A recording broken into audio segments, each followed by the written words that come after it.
I read Fintan's piece with great interest. I always follow what Fintan has to say because he's a very interesting and very incisive commentator, but he's wrong on this point. So the bottom line is this: we can't stop Brexit, and people need to stop creating this fantasy world wherein somebody, Sinn Féin or otherwise, rides in on their charger and stops the nightmare. That's just not where it's at.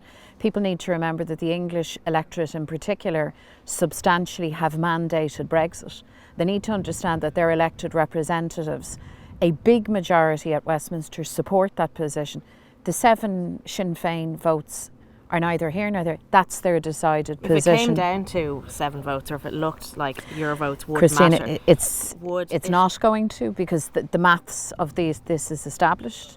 They have decided for Brexit. Ireland, the north of Ireland, has taken a different view. Scotland has taken a different view.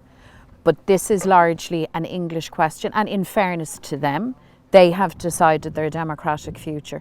The job for all of us has always been from the beginning to accept that we can't stop Brexit, but to also insist that we protect Irish interests.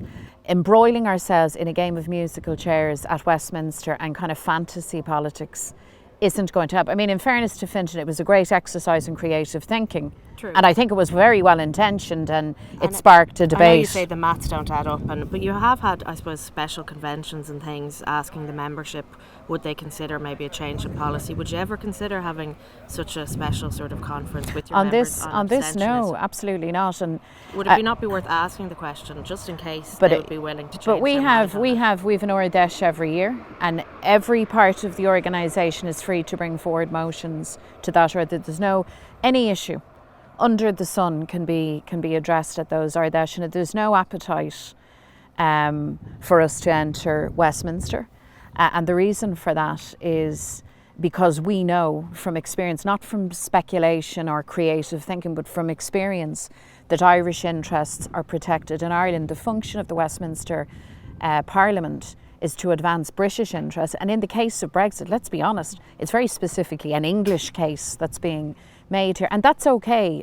Like, we shouldn't get ahead of ourselves and imagine that we have a right to sabotage that. That's okay.